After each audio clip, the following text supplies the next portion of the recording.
My name is Laura, and I serve Latino restaurant owners due to my connection in Mexico. I've actually lived here on and off for 6 years, and I love the culture, and so that's why I decided to serve Latino restaurant owners.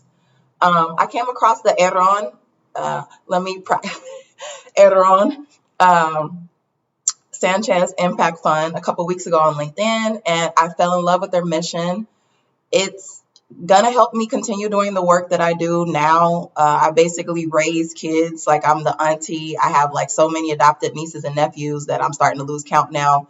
But I just love supporting the Latino youth. And so I just want to do whatever I can. So I decided to pledge 10% of my profit to go to the Aarón Sanchez Impact Fund. And so I'm really excited about this partnership. Like I'm just want to spread the word about it and tell everyone I can how amazing they are. And so that's why I decided to do this interview today.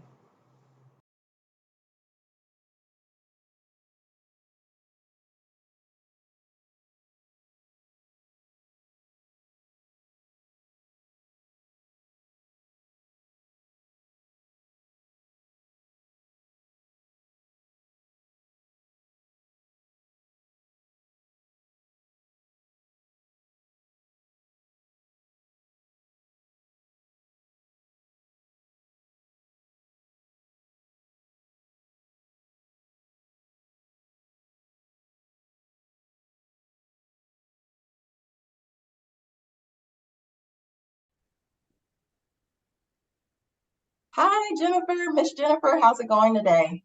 Fabulous. Thank you for having me. Likewise, it was great meeting you, and I really appreciate your time. And I'm just so awesome to speak with you about the work that you're doing at the Aaron Sanchez Impact Fund. Love my job. We're definitely helping people every day, and I'm glad to talk with you about it. So, Miss Jennifer, I forgot to call you Miss Jennifer. Can you tell me a little bit about why they call you that?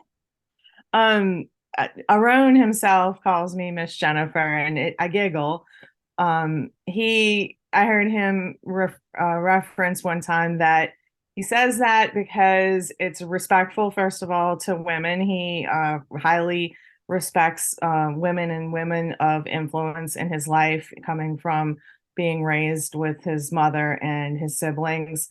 And then he also just, I guess, being, Mexican American and Southern, living in the Southern states, that hospitality kind of kicks in.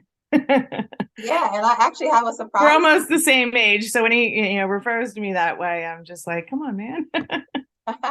Yeah, I actually have a surprise for me. I'm actually from the South too. So yeah, so I just told you I'm from Cincinnati, but my family's from Alabama. So I totally Oh get like the Southern etiquette. Like growing up, my grandma was like, say yes, ma'am, no, ma'am. I'm like, yeah.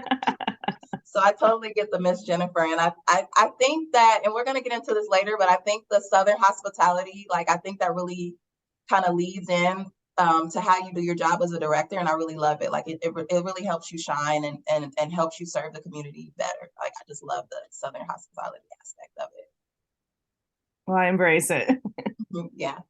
So I heard that Chef Aaron, he said he considers himself lucky to have you because you're like one of the most sought after people in the nonprofit industry in New Orleans. And I listened to an interview that he had a couple weeks ago, and he was like, Miss Jennifer, and I was like, oh man, he's so amazing. I can't wait to meet him in person. But he seems like an awesome guy to work with and for, and to hear his gratitude about working with you, it just like I know that you guys have a great partnership, a great synergy, and I know that you guys are serving the community well. So, can you tell me how you got into the nonprofit industry? Sure. So, prior to working with the Aarón Sanchez Impact Fund, I was the director of a statewide charity in Louisiana. It focused on the hospitality industry and its workers. One of its programs was to provide emergency financial assistance when a hospitality worker had an unforeseen emergency, like a car accident or a medical emergency. And if you can't work, how are you going to make rent or pay your bills, basic living expenses? So that's the work that I was overseeing for the past almost 8 years prior to working with the Impact Fund. And that's really where I learned all the best practices, had access to a lot of professional education and training, not just specific to Louisiana, but to how philanthropy and nonprofit works in the United States. So I'm lucky to have that background and be able to transfer it over to what we're doing for the Impact Fund. Sounds good. And how did you meet Aaron?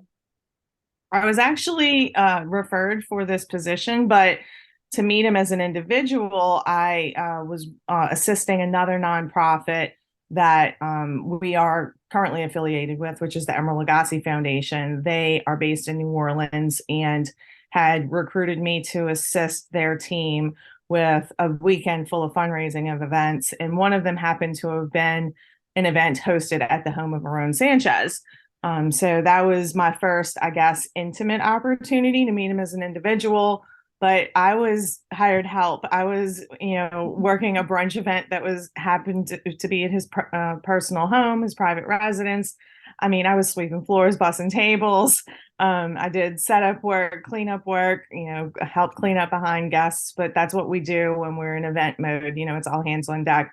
But that's when I met him originally. Before the job, I was referred by that team when this position was coming available. So I appreciate being, the referrals are usually a great way to, get into a certain situation, whether you're looking for a job or, trying to professionally meet somebody like ourselves. How we, were able to connect through referral tools. So I'm grateful for, that part of the professional space that I work in. Yeah. What attracted you to the Aaron? It's hard for me to say. I want to say Aaron, so please don't shoot me. No. And Pop Media's brought us Aaron. I mean, there's many, versions, but he does, take a lot of pride being Mexican, and he does pronounce his name Aaron. I can't roll my R's. But yeah, ask my question again. What attracted me to? What attracted you to the Aaron Sanchez Impact Fund? Absolutely. So I knew that this was a program that had been existing for a little while, but needed, I guess, more leadership and focus to really grow to what the potential is. And I was excited for this challenge. It is similar to the role that I had stepped in with that last job that I referenced in Louisiana, where there, I don't want to say I was the first, because there were people before me that have been working on the scholarship program that we operate. And everyone has, had the best effort and best foot forward in trying to, develop these scholarships, raise this money, change the lives of individuals. But to now, I'm the first person with a nonprofit background to focus on this work. And that's what really attracted me, is that the opportunity to mold it, to help grow it, to bring additional best practices was interesting. And then also, I don't know if this is in any of the preliminary information, but we don't have our own 501c3. We're a program of the Emeril Lagasse Foundation. So knowing that this is new, being a partner of such an esteemed organization with 20 years of success under their belt, that was also attractive to me, to know that I'm not alone in leading this, program and, guiding this ship. I have the guidance of our sponsor, Aaron. And then we also have all of the resources of the Emeril Lagasse Foundation team. And as I mentioned, they've got 20 years of professionalism and work in this space.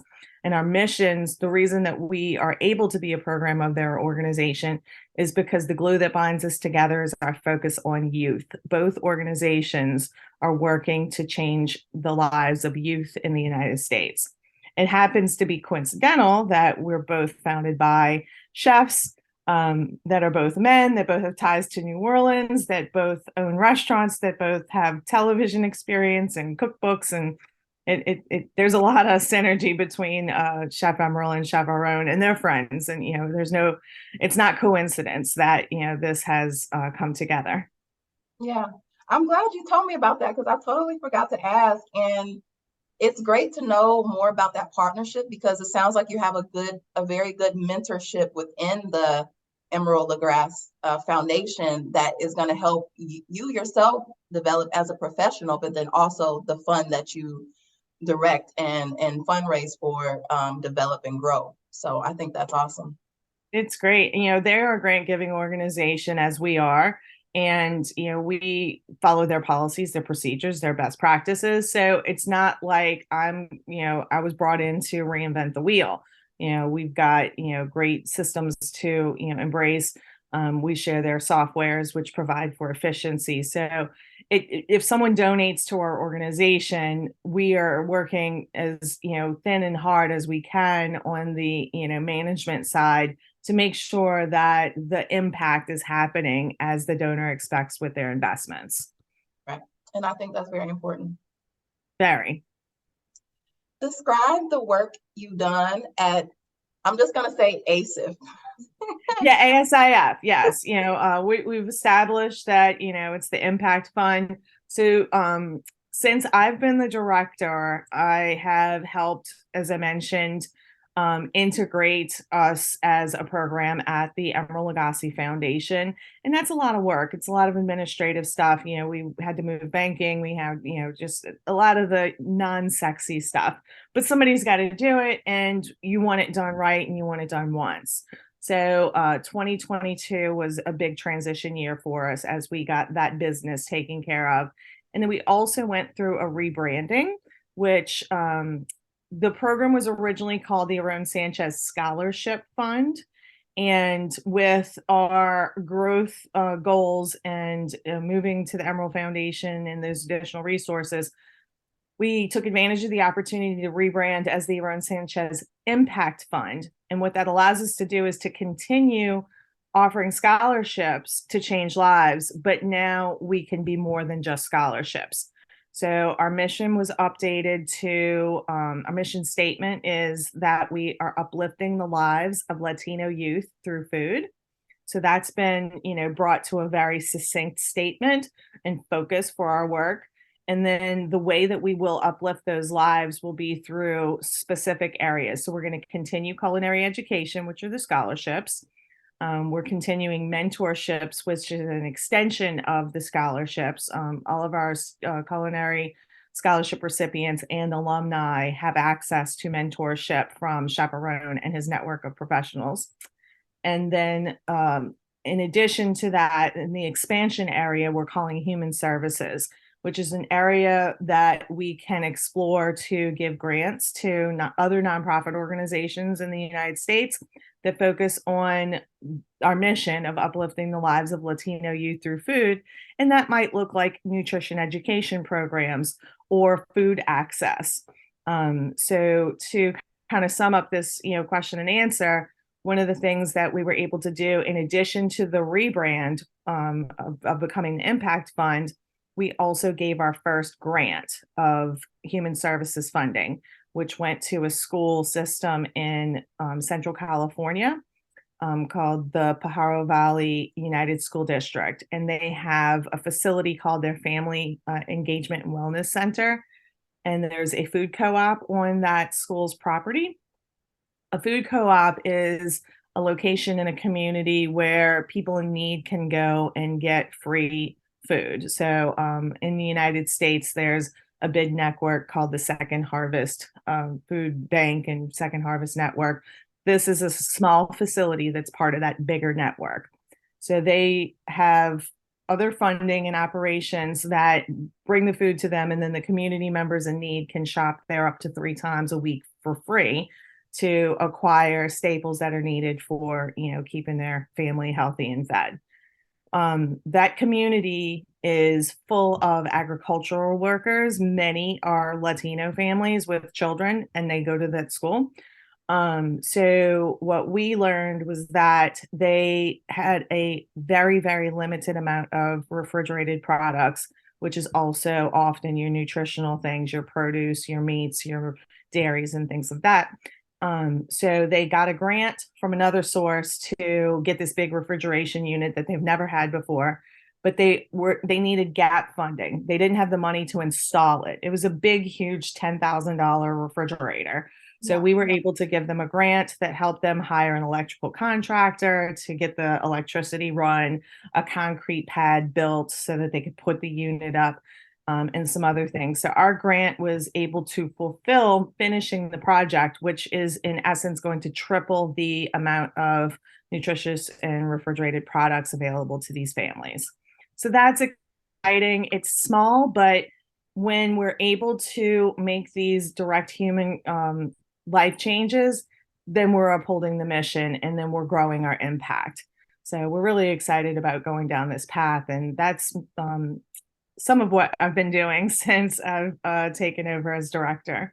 Yeah, it doesn't sound small to me. It sounds like you had a very big impact on that community. And I love that, Chef, like when you transition from just doing scholarships, you also included mentorship in the impact. Because when I graduated from college, I like to say I'm old because it's been like 10 years. So I'm like, I'm old. Your I felt like, experience. yeah, I'm experienced. I felt like a fish out of water. And the reason was because I didn't have any mentorship. I had it in college from my professors, but then once I graduated, I didn't have it anymore. And so I really had to go, like, it wasn't easy. It really wasn't. And I really had to, like, not fight for myself, but I had to do a lot on my own. Right. And I feel like if I had had a mentor, my career would have went a lot better. So I love that Chef isn't just like, oh, let's give you the scholarships and this education and just like let you go from there. Like he's still Right. making sure that they have the proper mentorship after they graduate so they can be successful within their careers. Yeah, and over the years in the future, I can estimate that our scholarships right now we're doing we're able to fund 4 students a year for the scholarship program. If we're able to grow that, that's amazing. But right now, that's what we're able to commit to with our financial resources. And as those graduates grow each year, because it's an accelerated program, every year we'll have graduates. So as our number of alumni grow, we may formalize that work. We may work in a different way in how we manage and apply that mentorship. But these are also, young people, young adults that are going into the workforce that don't need, that helicopter type approach to managing. They need to get out there and get the experience. They need Mm-hmm. to fail and learn from failure. But being a resource to talk through those failures is something that we hope they will embrace. So the way that we're positioning our alumni work right now is that as long as you're working in culinary or hospitality, you're a part of the program. If you decide to go into a different industry, then unfortunately we're going to have to change our use of resources to those who are staying within the industry, which is the spirit of the funding that we receive. Of So it course. really always ties back to the mission.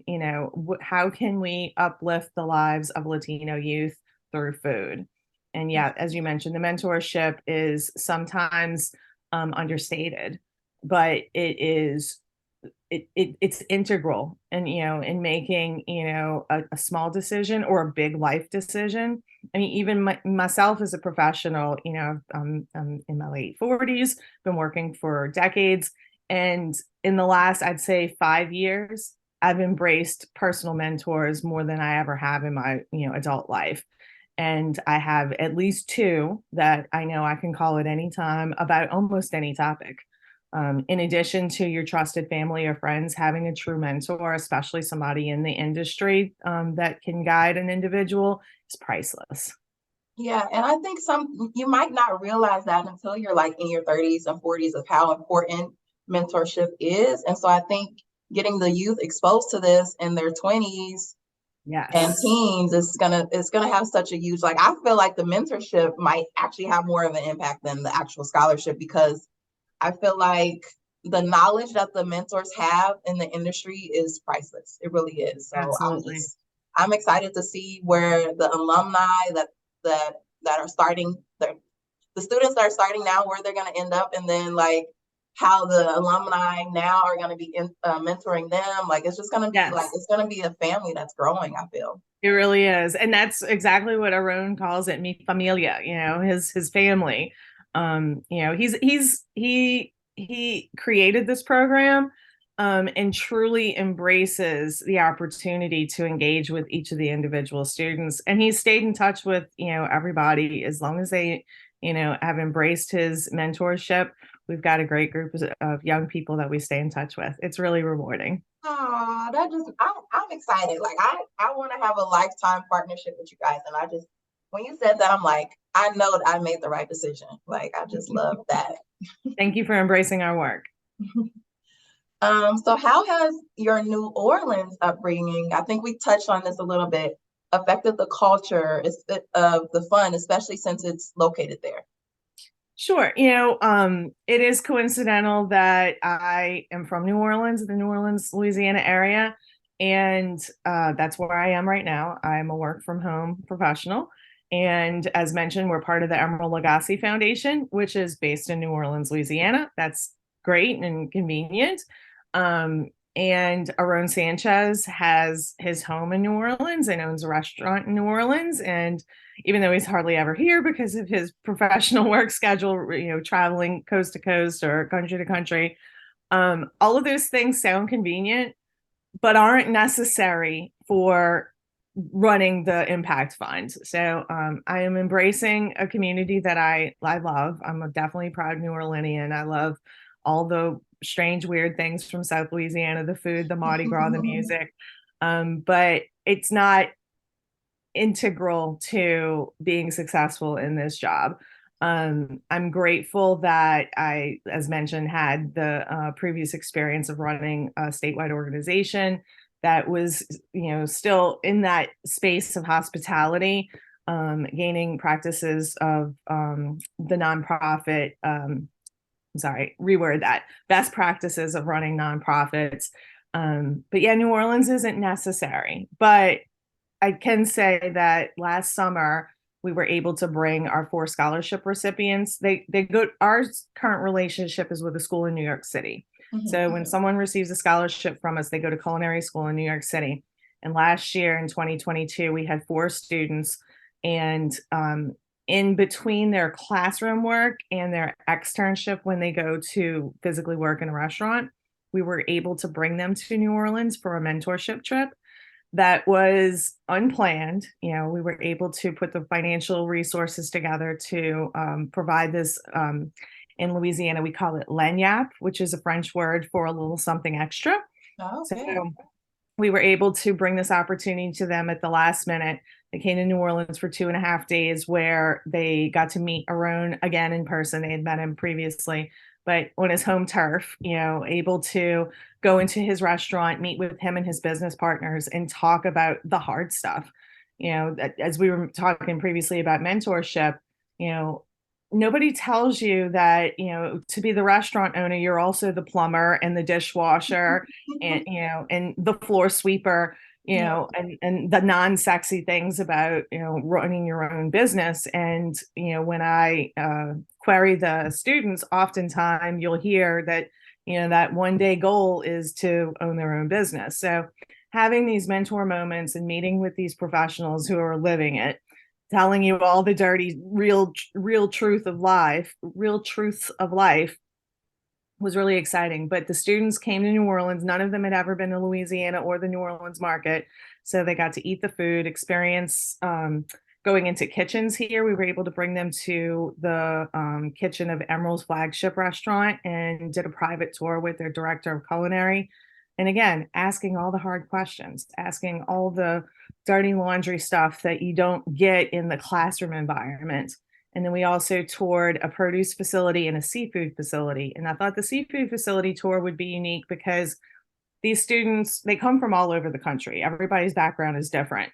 And some of them are from places that don't have that water access that New Orleans has. We have fresh seafood of many styles and types. There's 7 native to the state, but we, import other things, that people consume. Like we don't have, scallops in our waters, but we eat scallops in our restaurants. So bringing them to have that experience, because some of the students are from areas where fresh seafood's just not a thing. Everything's frozen. So it was really exciting, and an opportunity to come together more personally, which built a different platform for them to have trust in me and trust in our program. So now that they're graduates, we have a tighter relationship because of these touch points. And Yeah. that trust also is what's needed in that mentor relationship. If they don't trust me, they're not going to accept the guidance that I may be able to provide. Right. Yeah. So I don't know. I think you might be discounting that you're in New Orleans because it sounds like it was a very important aspect. But I do like to travel. So the fact that technology has, come with us and we've learned a lot through the pandemic on how to be remote, I embrace the opportunity to go places and still do my work. yeah, I haven't been to New Orleans. My best friend, she told me she loves it and the food is amazing. So I definitely, we got to talk about that when we talk about the calendar of your events. But I'm gonna have to come and visit and eat some of that good food soon. We've got it. So what do you see happening at the fund in the near future? Right now, we're short term focused on our scholarship program. So, exciting time that we have onboarded our class of 2023 students. We've selected 4 individuals who will be starting culinary school in just a few weeks. Our scholarship doesn't just give them money to go to school, our scholarship includes what some people may call wraparound services. Um, Even if we just gave somebody free money to go to school in New York City, it's an expensive place to live. It's almost a foreign country, depending on where you're coming from, and intimidating. So we provide as many basic life support expenses as possible. So our students are being flown to New York City as part of their scholarship, so they don't have to have that transportation expense. We have an apartment secured for them. So I call it onboarding the students when they, are moving from their hometown to New York City. I'll be there to welcome them, show them the apartment, show them how to use the keys because everything's different. We also take care of the utilities so they don't have expenses for living. We also give them grocery stipends each month to help offset the cost of food. Now, it's not going to cover everything. So we also give them some mentoring about budgeting and making good decisions. And family meals, you can all eat together less expensively than you can individually, and making coffee at home versus buying coffee at a retailer. We also provide them with the funds to use the subway system unlimited each month, which is their main form of transportation to get to school and get around the city in general. And that can be intimidating. So they'll get some training on how to use the subway and safety tips for, being in New York City. And, so that is the short term of getting them situated, settled to be the best students that they can be. They all start school in early February. They all take classes together at the same time, same program. So hopefully some camaraderie comes out of taking 4 strangers from 4 cities and putting them together in New York City. But that's the short-term focus. Fundraising is really the big picture focus. We cannot continue sending these young people to New York City or giving these grants to organizations like the one in California without funding. And right now, because we don't have what I would consider recurring income, we are focused on developing some opportunities where individuals and businesses can donate to us. I mean, that's like any other, United States philanthropy. You can make a gift online, you can mail in a gift. We can talk about different ways to be recognized if it's a company or a corporate program. So we embrace partnerships because, again, we can't do this work without help. But another way that we're going to be fundraising this year is some dinner events. We are a nationwide program, so it's hard to get to everybody. And Aaron's schedule is bananas because of his professional path. So we've identified a few times of year, a few partners in a few cities where we'll be doing fundraising dinners. We know we're doing 2 nights of dinners in Chicago in March. We know that we're doing a couple of events, probably 2 days in a row in June in Kentucky. We're working for something later in the year with a partner in Texas. And then there will be other things that can be peppered in, but what I'm sharing with you today are things that I have confirmations on. But this is a way that, we can continue to put monies in the coffer, keep the cash flow moving so that we can continue the work of the Impact Fund. So that's what we're doing short term and long term, and always trying to improve our work and learn every day. Sounds good. I'm going to circle back because when I studied abroad, we had, what did you just refer to it as, wraparound service? Yes, wraparound services. So when I studied abroad, I had that, and it was great, Okay. living out of the country. I needed it. But Right. I'm so glad that you guys had the foresight to understand, because I moved to LA, Southern California, as an adult. And I swear that was like harder than studying abroad in Dubai because I had no support. I Wow. didn't know what to expect. And it was just so much. I didn't understand, like, even though I'm in the US, a small city like Cincinnati is so different from LA, which is different from New York. And the fact that you guys are offering them, kind of like emotional support Yeah. through their journey and connecting them so they have that camaraderie, I think that Yes. speaks volumes about you guys as an organization, because you really want them to have a fulfilling, you don't want them to be fish out of the water in Right. any instance, when they go to college, when they're start their career. So I think it's great that you offer more than just, the standard scholarship and the standard full ride, but you're also, in there supporting them. Last year when we were working on recruiting people to apply for the scholarship, I spoke to many organizations, because there are a lot. It's strange to say this out loud, but there's a lot of scholarship money available across the country.